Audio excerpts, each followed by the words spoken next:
বেশি আঘাত করছে। সিটি কলেজের ছাত্ররা ঢাকা কলেজের ছাত্রদেরকে মারছে। আমি বলতেছি কি যে ওরে মাইরো না, ও কিছু করে নাই। বলতেছি ও কি তোর কিছু হয়, ভাই হয়? আমি কিছুই না, আমারে ওষুধটা মারা শুরু। এরপরে আমাদের এটা হেড গ্লাস, ওই যে হেড গ্লাস ভেঙে লাইছে, সাইডে যত গ্লাস আছিল সব গ্লাস ভেঙে লাইছে, 5 গ্লাস ভেঙে লাইছে, যতটি গ্লাস আছে সব গ্লাস ভেঙে লাইছে। বলবো কি ভাইয়া, এই সিটি কলেজ আর ঢাকা কলেজ কি সমস্যা আমরা জানি না। আমরা আজিমপুর থেকে টিপতে মানে যাত্রী নিয়ে আসতেছি, একটা মেয়ে সিটি কলেজের এই জায়গায় নামছে, সিটি কলেজের 3-4 জন 5-6 জন পোলাপান লাভ দিয়ে গাড়ির ভিতরে উঠে এক ছেলেরে পাইলো, লাঠি দিয়ে ইচ্ছা মতো মারলো। মারার পর বলতেছে ঢাকা কলেজের পোলা। এটা বলে নিজ দিয়ে অনেক স্টুডেন্ট এইগুলার গাড়িগুলার সবগুলো ভাঙিয়ে লাইল আমার গ্লাস।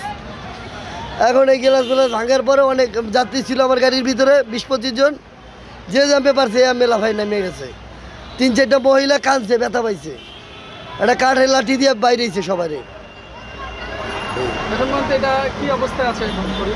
এখন আমাদের চাবি নিয়ে গেছে সিটি কলেজের পোলা, মানে আমাদের চাবি দিতেছে না।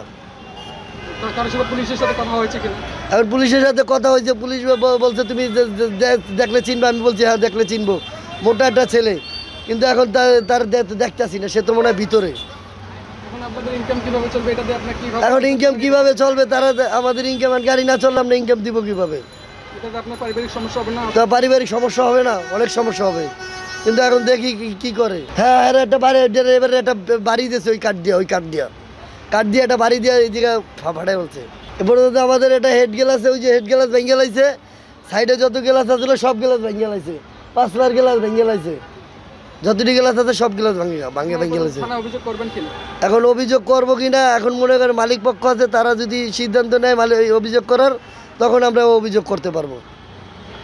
আর মালিক পক্ষ না বললে তো করতে পারবো না।